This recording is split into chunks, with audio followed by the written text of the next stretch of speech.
Okay, babacito. Okay, we're back. Hi, I'm Priscilla. And I'm Sydney. And we are two best friends who talk about everything. all the time. So you can too. I'm a screenwriter and a Sagittarius. I'm an immigrant. I use she, her pronouns. And I am you say different things every time. And I am a performer and a Taurus and a first generation Caribbean American. And I also use she, her pronouns. This is a reshoot. This is a reshoot. We watched and I edited the last one. And I was mad. Similar to how in the time before P was mad. I just felt like we had scratched the surface of how we actually feel. And even though it was like really beautiful, there's so many other things that I want to add and talk about. I realized personally for me, this topic, which we are talking about today, which is language, is actually very tender for me in a different way than I expected it as a first generation Caribbean American. And we'll get into why, but P has such a beautiful, confident, concrete handle on this topic because she's an immigrant, because she knows she grew up in both contexts, all three of the contexts that the language she speaks originate from. Do you know what I mean? Yeah, we sort of realized, like, rewatching it, I was like, oh my goodness, like, for all of the intersections that Sid and I share, we were watching this thing being like, oh, we're watching two people have, like, an immigrant and a first-gen experience, and those things necessitate their own tenderness and space and time, and while they are an intersection, they are vastly different experiences that need... And though it was palpable in the episode, I still think, like, I didn't even realize what was happening when it was happening. Oh, right. Talking to P about it after, I edited it, and I was like, it was great. I hate everything I said, but it was great. And she was like, okay. And then later, which is exactly what happened last time. She was like, oh, I hate everything I said, but it's fine. And I was like, is it fine? We've like created this environment in which it's okay. We can do it again. We can come at it from a different angle. Sometimes one conversation isn't enough. Right. So I think that the way that we should structure the following is like, we should just give context for what language is, and then perhaps start with like why it's tender. Structure! You first. Context, people really, we had a live, people really wanted to know what our relationship to language is, so here we are. If you don't know, you know now. Sid and I both grew up in polyglot households. What that means is that we grew up speaking more than two languages. In my case, they were trilingual. So I was born and raised in Colombia, in Bogota. The deal between my parents, however, was that if the children, my mother is French, if the children were going to be raised in Bogota, we were going to have to go to French school. So I ended up growing up in an incredibly French household in Colombia. And I highlight this because I, in a way, have always very meaningfully and drastically so have like been an interloper, and everywhere I've ever been, I'm sort of this like perpetual immigrant. And yet language was always highlighted as like the only thing that we could really use to properly navigate at all times. So not only was I like born and raised to be completely fluent in Spanish and French at the time, English came much later upon our migration to the US. But it was like, there's a particular kind of Spanish that you're going to learn, and there's a particular kind of French that you're going to learn, right? That because of the intersection of our otherness as a family, at least the dialect of my tongue could like make me shapeshift in whatever environment that I grew up with. I'm the one in my household who like speaks a very Parisian French, right? And I like am very Bogotana sounding, right? Like in my Spanish, you can not only tell like what country I'm from, but what city I'm from, but literally what block of this part of town I grew up in. So later we moved to the States, and then English became my leading language because there was no handle on it. No one else had an ownership of English. I had the ownership of English, and English is the language that I became an adult in. However, unlike I think most immigrant stories, I'm the only, my middle brother and I are the only two who like have stayed in the States, and my middle brother and I he has been in and out. I've like remained, like we got here in 2001 and like I have stayed. This has been my place of residency for 20 years. In migration stories where language is lost, I have the deep privilege of not losing anything because my family, my nuclear, tight-knit family, has been in our countries of origin. And as a result, I have held on to my languages almost perfectly. I don't have a heartache of language aside from when I think about having my own children. Oh.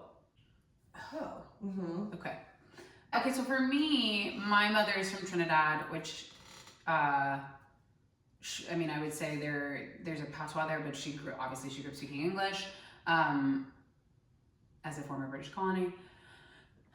My father is from Haiti, and he grew up speaking Creole, and then French he learned in school, and then English he learned when he came here in his late teens, early 20s, in the 60s, mid 60s, late 60s, early 70s.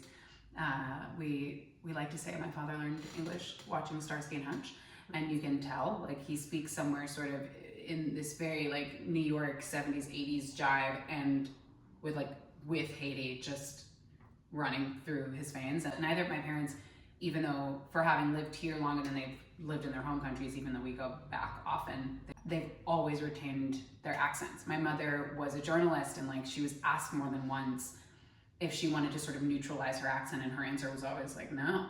Something that's very unique to my family, and I'm sure I'm not the only one, but still, in the first generation experience, is that my family didn't really assimilate. Like I feel like when you move here, you have a choice to either assimilate or isolate into your own community. Like you either only have friends from the Caribbean, or you kind of only have American friends. And I think my parents did a really good job of like never fully assimilating, but also not isolating. Like they both had a really beautiful, it was just like a really good balance. Like I grew up in a West Indian house for sure. I was, from the food we ate, from the music we listened to, from the languages that we spoke, which would be, I grew up speaking French and English pretty much equally.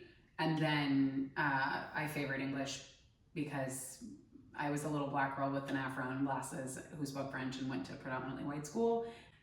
Anything to not be more other than necessary. And obviously, like, I regret that now, because though I would say my French fluency from an audio standpoint is great. Like, you can speak to me in French and I will understand you, but I've lost all my words. And I never really learned how to read and write. Like, French was completely oral for me. And my dad, having grown up speaking Creole and having only spoken Creole with his mother and father and family pretty much, like obviously my grandmother, eventually when they came here, they did learn English, but in that house, everyone was speaking Creole. And so a lot of the grandkids, like even if they didn't have a full speaking handle, like a fluency with Creole conversationally, we all understood it. We all understood certain things. We all knew how to respond. Did you have examples of like Caribbean, specifically like Black Caribbean families who did assimilate? Yes. Wow. You had examples of that. Yeah. You know, my mom has a couple of friends from Jamaica who have, again, their accent only turns on when they're on the phone. Right. It's really interesting because I realized this year that a lot of my closest like girlfriends are first generation Jamaican, and I never saw that as part of their identity. Yeah. Whereas to me, you've never been separate from, like, No, you're not Jamaican, but from your Caribbean. I also know like a lot of Haitian Americans who refuse to assimilate. Right. Yeah, which I, you know, again, that might not be specific to Haitian Americans, but that's a community that I'm familiar with. I like I said, I think my parents really struck a cool balance of like, I went home to the Caribbean almost every year of my life. Like I was never I never felt separate from it, and I wanted to. There were so many moments growing up where I really, really wanted to. It's like, I hate that I have an accent on my last name. I hate that my mom has an accent and that people imitate her all the time. Like, oh my God. So when do you think that your switch for your love of language like came in? So my mother and I moved to Ethiopia and Eritrea in the same year that you moved here almost. 2001? Mm-hmm. Did you experience 9/11 in Eritrea? No, I experienced 9/11. Oh no, I experienced 9/11 in Connecticut. After 9/11, that school year, my mom moved. So technically, I was wrong. Technically, it was 2002 that we moved. I lived there with her for a bit, and I took French. I like forgot that I spoke French as a child, and that like my life wasn't English, really. Like we were at my grandparents' house every weekend. My life was full of Creole. My life was full of other languages, period. And I always had a fascination with it. I always had a fascination with accents. I'm a very good mimic. As an actor, I'm very good at dialects and accents for that reason. Like, I've always had, people call it a musical ear. My dad has the same, I would believe. If you put my dad in Brazil for like 3 months, by the end of the 3 months, he will speak almost fluent Portuguese, I guarantee you. I think all of us, save for my dad, have that gene. So good at it. Yeah. My mom has an appreciation, but isn't as great. Right. And yet her mastery of the English language is unparalleled. She was the one, because I always thought English was so boring. She was the one who made me sort of ignited a love of English as well for me. And anyway, so we were in Africa, and I placed out of French, and I had to like have my own little separate class with the French teacher, with the advanced French teacher, because I spoke so much and I forgot. Like, having not spoken it at home for a while, for a couple of years 10? at that point. I was 10. I sort of stopped speaking it at home in like 2nd grade. I came home one day and I said, Daddy, I will not speak that funny language with you anymore. And then to go in 5th grade and find out that like it had not left. It was a very much a muscle memory thing. This woman who was teaching me French, Madame Géraldine, she was from Benin, and she spoke, whatever, I guess, her family's language was, because there's a bunch of different languages, obviously, regionally. She spoke French. Her husband was from the Netherlands, so she spoke Dutch. She spoke a little Amharic, because she had spent a lot of time in Ethiopia specifically, and she spoke English. And her children at 5 and 7, I used to babysit for them, they spoke English, French, and Dutch, and a little bit of Amharic as well. And I was just like, and I think from that moment on, I was like, okay, language. Okay, I wanted to minor in Romance languages, but then I didn't want to learn Latin. And then I took Spanish in 6th grade, because when I came home and they were like, do you want to take French or Spanish? I knew I was gonna, like, there wasn't an advanced French, and I was gonna my dad was like, take it, get straight A's. And I was like, no, like, I want to learn. I want to work. And I took Spanish from 6th grade up through college. Like, I took poetry in Spanish in college. I lived in Mexico for a little bit. I definitely speak Mexican Spanish. Very different than mine. Very different than Priscilla's. Priscilla sounds like so, I don't know what the word is, like illustrious. Whenever you speak, I'm like, oh my God. I took Portuguese as well. I took one of my favorite courses in college ever was conversational Portuguese for Spanish speakers. And so we never spoke English in class. We only spoke Spanish and Portuguese back and forth. It was great. That's the other thing.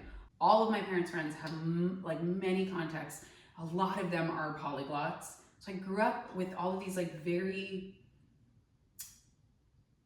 these varied cultures all over the place. That is something that we do share, which is like, I found that so bizarrely moving to the States, like language is seen as such a luxury, and it is. I mean, I think the US's relationship to language is very strange. Agreed. So strange. I grew up with such reverence for language because the foundation of our household is based on a lack of common language. And again, I think growing up at the intersection of so many contexts, especially like coming from a political family, like feeling misunderstood was the given. I think that we all felt misunderstood, and my parents prepared us for a life of being misunderstood. In what way?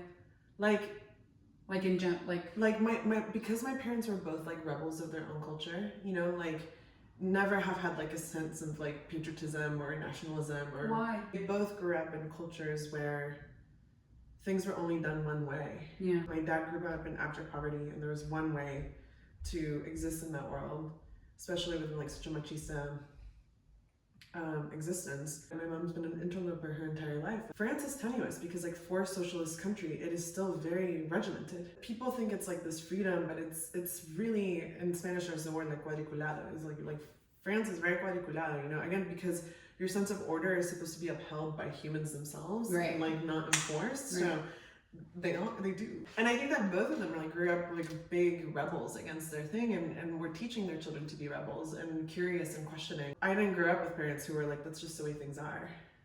That was not, I think they were told that a lot. Mm-hmm. And they hated that. Mm-hmm. My comprehension of language came first through like the way that we deeply needed to translate context at all times. Like, I think growing up in Colombia, especially because like We grew up in the midst of the armed conflict that obviously has not really ended. You don't get to be righteous about anything, because for every truth there's another. It's not for every truth there's a lie. It's like there are parallel universes, and it's more like a pressure cooker. There's pressure from both sides, and if you don't understand that, you die. What was it like to have certain context have the context in a different place? Like in Colombia speaking French, what did that mean? Like Yeah, so it's so specific, but like I realize now, like we had such a French upbringing, culturally. There was no question that we were being raised in Colombia, in my father's nation.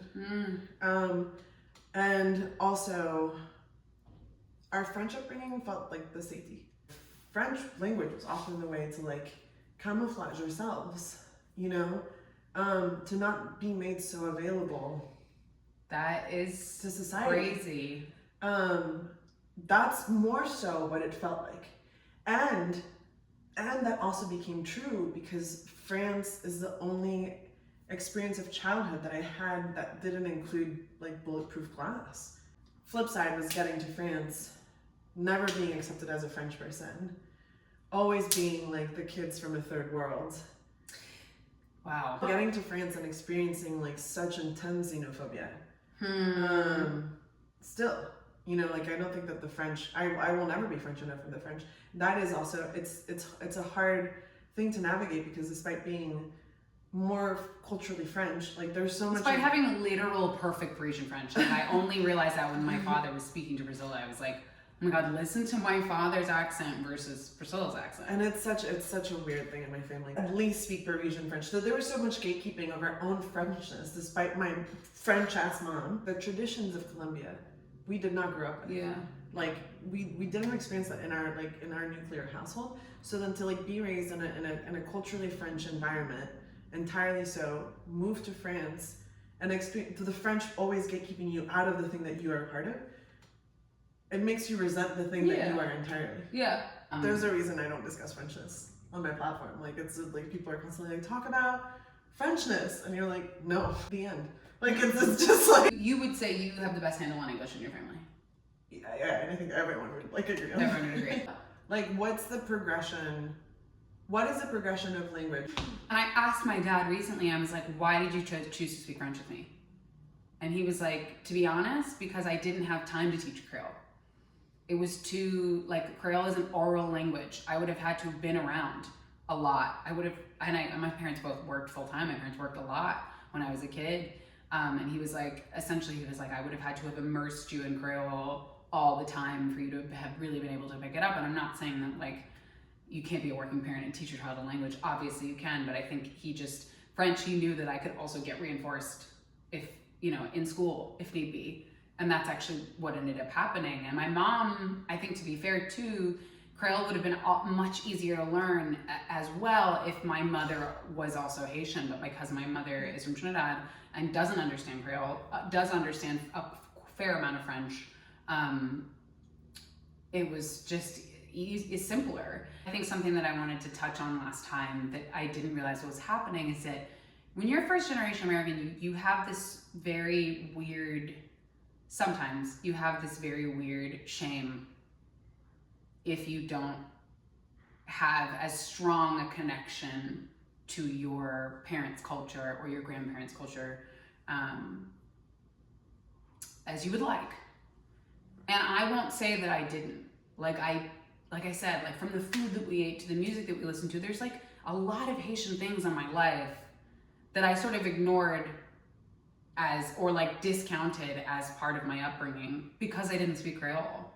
Yes, I'm Haitian and my last name is Haitian and like a lot of my context is a Haitian American one, but because I don't speak Creole, I've always felt bad. Because in Haiti, you learn French in school the way that we learn English. And not only do you learn French in school, but my dad was saying like in his experience, you don't then go home and speak French, right? You go home and speak Creole. It's the colonizer's language, man. What I think is amazing about Creole, and like one of the reasons why even as an adult I'm yearning to learn it, is that Creole is an enslaved person's language. Creole is an enslaved diasporan language. It was created out of a need for enslaved diasporans to be able to communicate in spite of their colonizers, in spite of their oppressors. And thus, it's this really cool sort of deconstruction of French, Spanish, and English, because Haiti went through all occupancies by all three of those nations. It is a rebellion, it is a revolution in itself that is the language of that country still to this day right now. Yeah. And you know, you can write Creole out phonetically, but it is an oral language. Like, and it is almost like a direct fuck you to French in a lot of ways. I was saying this to my dad. Like, in French, you would say sur la table. In Creole, you say sur table. It's like, no. We won't even do it in the order that you're doing it. A lot of Caribbean cultures and countries have their own Creole, have their own patois, but it's been lost. And places like Curacao, and there's other islands that also speak it, but languages like Papiamento that have survived. Like, I think that is so, I'm in awe of that. I was in awe of how in Ethiopia and Eritrea, because of the variance of tribes and regions, there are so many dialects. And you can, like, similar, it's almost in the way that how Spanish, for being a language, has so many different something that like iterations. Constantly humbles me when we talk about language is like, is the historical intersection of this particular thing, do you know what I mean? It's just like I think we will have to unpack this more later. Yeah. But I do think like there's something also that can't be understated that is obviously there in our discussions of language, which is like, for example, like the Haitian Revolution is January 1st, and this year 1804, baby. Yeah, and this year I was like, oh hey, like Joyeux Indépendance, but it's such a weird thing in French, and like here we're talking about the intersections of like Creole and the French Spanish, like and Pete was like, I feel the weight of my ancestry. Yes. But right, that's a tradition that I did have. We went to my grandmother's house every year on New Year's Day and ate soup jumeau. Like, that's a very Haitian thing to have. But again, because I don't speak Creole, I've like discounted so many of the very Haitian things about my life. And even, you know, because I spent more time in Trinidad, I was always like, okay, I can say that I'm Trinidadian. I feel, and not that I can't say that I'm Haitian, I can, but like Trinidad, I have a different connection to, a nearer, a more palpable, closer connection to in certain ways. The gatekeeping of language is so particular. I'll have to ask my parents this, but like, you know, part of why in the end my own ties to my own heritage don't get questioned is also my fluency in language. You know, yes. And because again, like as gringa as I get called, I still sound like I'm from your block. Yeah. I think language in the end became for me, because we grew up so misunderstood, it just became the way that we were going to, that's why I have such a penchant for being so,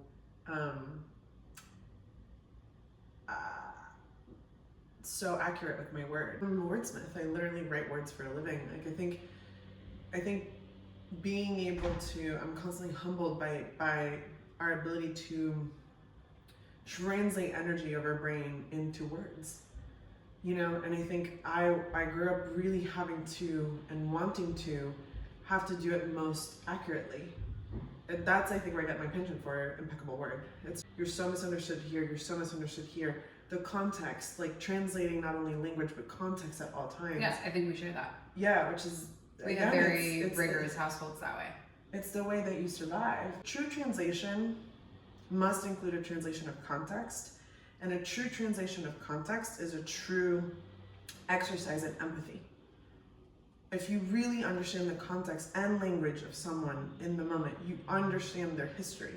The US lacks a muscle in that because like the US is the context, or the US wants to believe that it is the context. So it makes sense to me that the relationship to language, also like the US strips people of its language on purpose. That's something I think I have always felt as a Caribbean American. I feel connected to the identity of the Caribbean. I do feel connected to that. Mm-hmm. when I speak about being American, I don't understand what that means. It feels like smoke. Like it's not as concrete. Like when I think of Caribbean, there, I mean, yes, in Trinidad they speak English, but it's not even just about the language. It's how they speak. It's the accent. It's the vibe. It's you literally beyond the literal time zone. You're on like a different emotional time zone when you land there. It's the food, like I said. It's the art. It's the everything. I mean, when I think about our migration here, I don't think about like, oh, the American culture. I think like there's an efficacy here that is the reason I stayed. That's just capitalism. Like, right? Like the thing that is attracting here, but that's not what feels at home. That's not what feels anything but just like efficacy. The end. And my parents were also not interested in being American or raising an American child. There are just certain rules in my house. If somebody, you've seen those like TikTok things that are like, tell me you're blank without saying it. Like, tell me you're a Caribbean American without saying it. My mother used to get angry at the idea that like, my mother, like there were children who couldn't come to my house because they opened the fridge one time without asking. Just so many moments where I realized that my parents were different. And I was so upset. They were not from here. They were not from here. And I was so upset at the beginning. And then they were so upset when I was in high school, when I was like just trying to be an American teenager. They were like, "What? Oh, you're so disappointing." It's so funny because the U.S. is the place where I just feel like all the intersections get to exist because it's so lacking in the kind of culture that's not being imposed other than capitalism.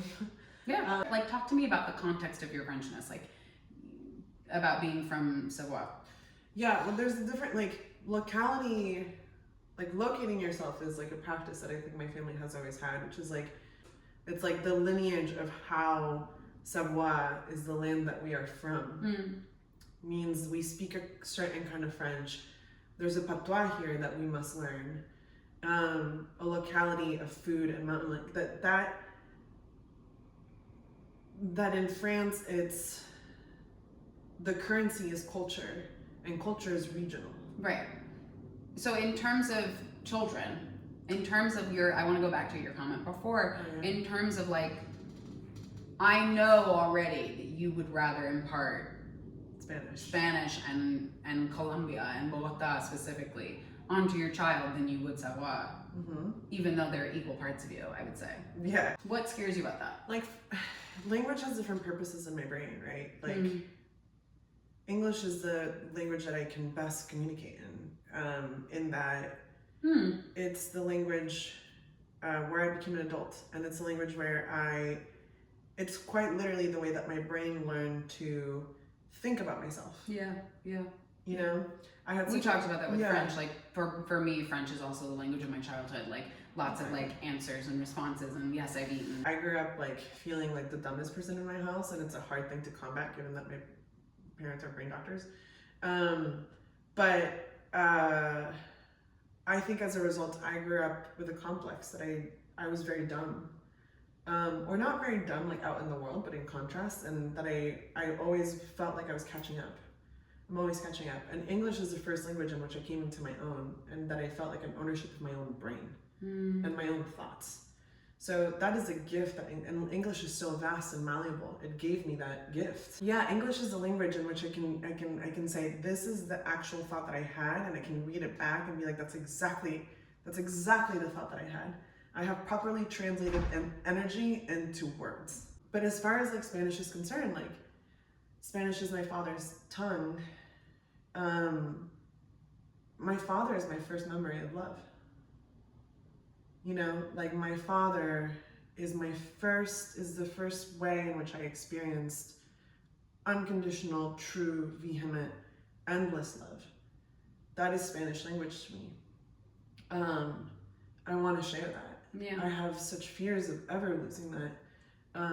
And it's no coincidence to me that even in my fluency of language, French is always the cadence that I lose the most. Like, it will come back after a month of being in France, but if it's the musicality, I don't lose vocabulary, I don't lose like grammar, I don't lose shit except for the cadence. That never happens to me in Spanish. It just has state. I can't help but think about the hand my father had in that. Yeah.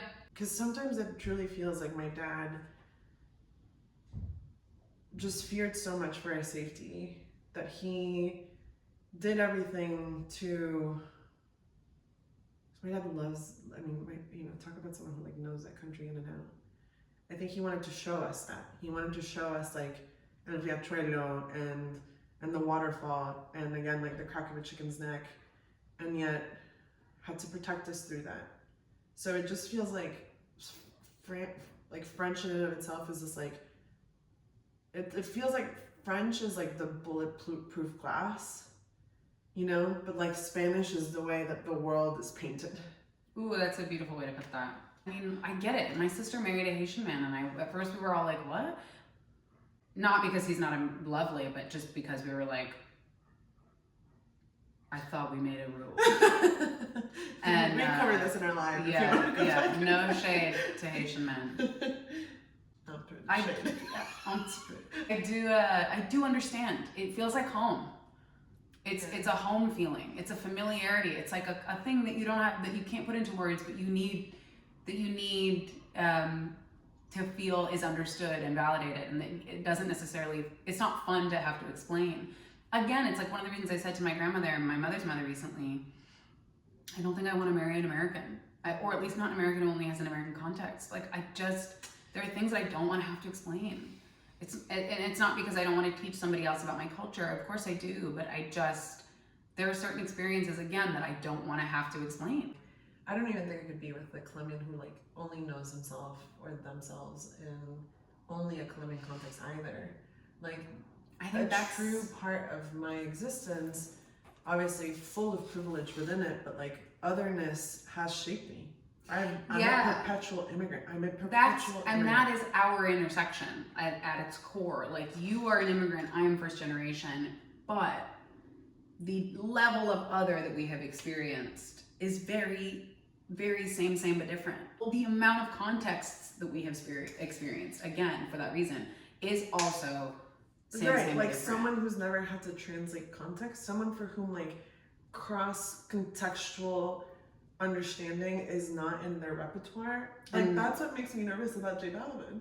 Oh God. I'm like, you're Medellin, born and raised to die, and like came to understand yourself in different contexts in adulthood. That is a very different, like, that shapes a human completely differently. I had a friend ask me recently, like, why can't we, like, why does it always have to be that the people who come from the Caribbean or from the continent of Africa, depending on the country, obviously, why can't we just all be black?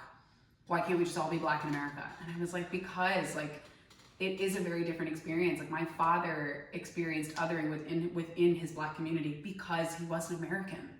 Like that, there was a lot of, they were talking about gatekeeping. Like, Americans are also disgustingly good at gatekeeping American culture, even though it's an ideology and it's not real and it's made up of other people's cultures. Like, I think it again, like, that's one of the reasons that my parents have both sort of defiantly been like, no, we will hold on to our cultures because you want us to be like you, and we are not.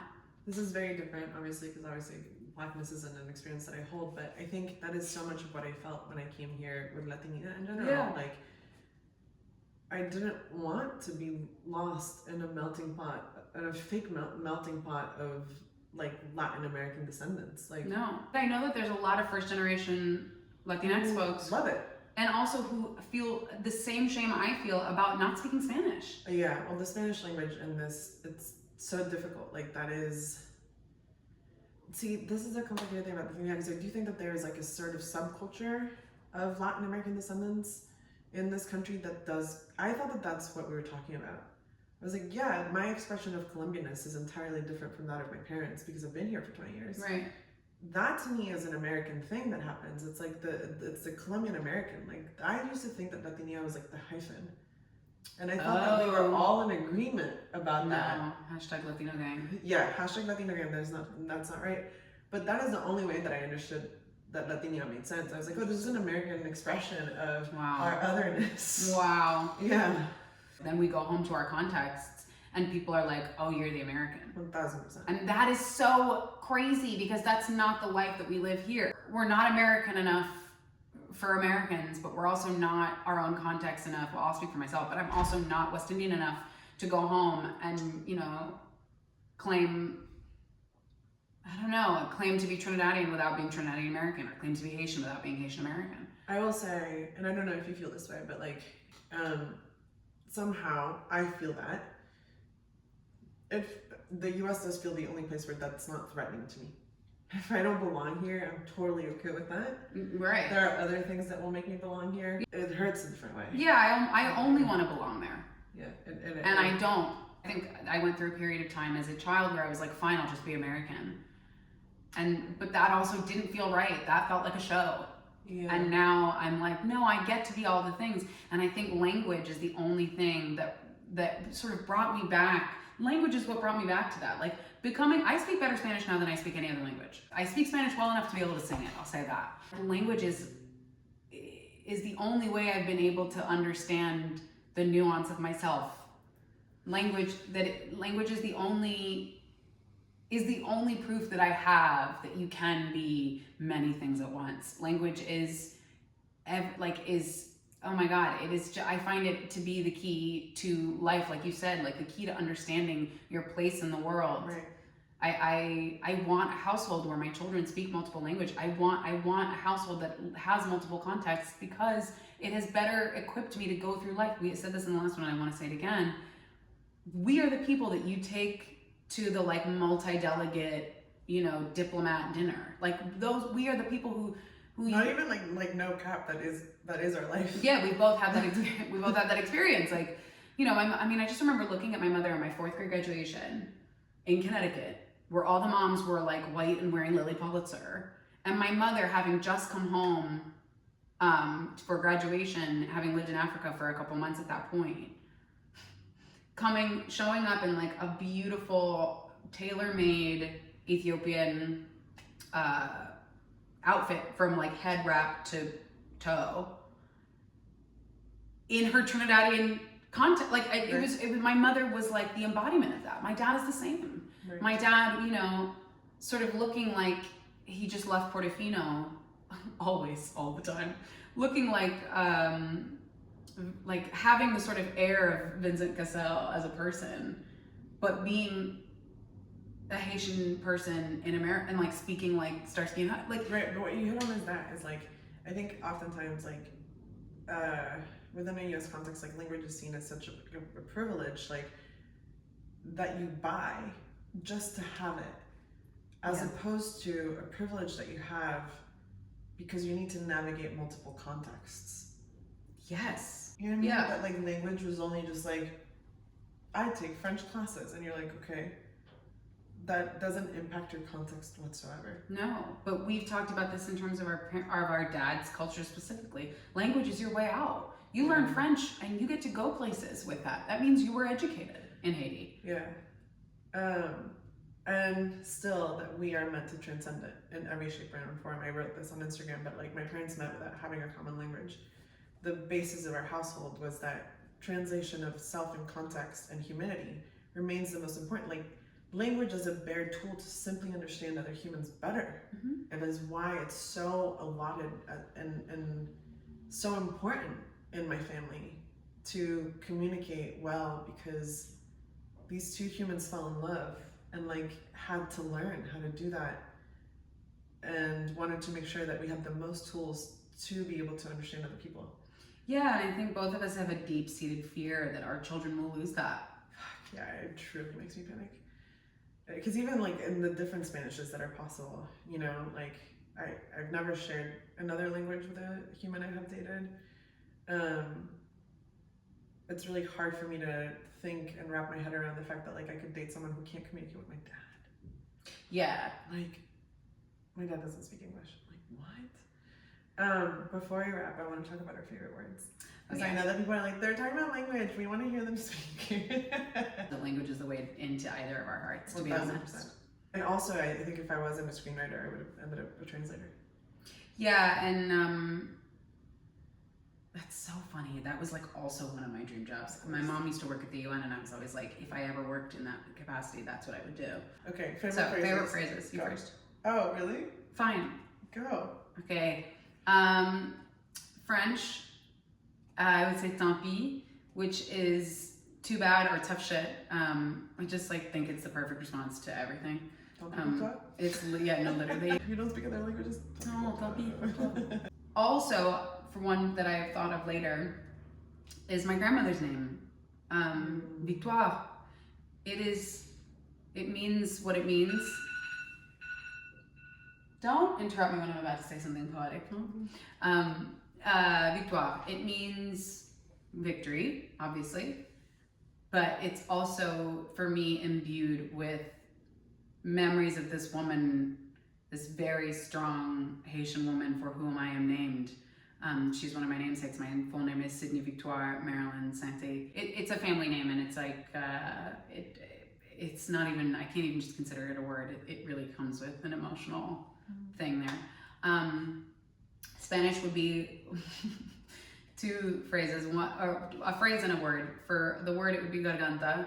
I don't know why. I like the G. It just gives me, I just like it. It means throat. It's my password to a lot of random shit. That's amazing. I've always liked it. One that we share is the phrase tener ganas, or like tener ganas de. To express desire so deliciously, like Te tengo ganas. oh my god. Ooh. It's the entire context that gets lost when you say I'm craving you. Yeah, like it doesn't sound the same. Te tengo ganas. Yeah, like you know what it means. It's a very visceral, carnal sort of longing, no matter what you're talking about. Yeah. In my trilingualness, I am like in the perpetual search of finding words that are properly translated in all three languages. It's part of why my name is only spelled with one L. And for me, I do think that this began with Shakira's Inevitable. Si es cuestión de confesar. The word inevitable is perfectly translated into English, French, and Spanish. Inevitable, inevitable, inevitable. And that to me, I just feel very seen by words that do that. I love that. And I love things that are inevitable. Yes, you do. I don't have a favorite word in Creole because not because I don't know the words, but because all of it just like ignites home in me. So I love all of Creole, and I would say English. My two English words would be brilliant and acquiesce. Brilliant because brilliance is something that is revered in my family, but also I just like love the way that word like literally falls out of your mouth. But my mother uses it a lot. And acquiesce because I love what it means. Like, it's more than adaptation. It's deeper than adaptation. It's more profound, and I would say cellular than adaptation. Yeah. Like for someone who loves to be known in their silence, it makes perfect sense to me. Bon, alors, that was it. Let us know in the comments if you relate to any of that. I'm really curious about your language journeys. I know that posting this on my Instagram was one of my favorite comment sections to date. So let me know. If you haven't subscribed to our channel yet, please suscríbete a nuestro canal. Like, comment, share, and follow us on Instagram. And thank you for all the love. Yeah, and for bringing up this topic. This was like really highly requested, and I think our entire channel could be about language. Yeah, in a way it kind of is. So, chaito. Love you.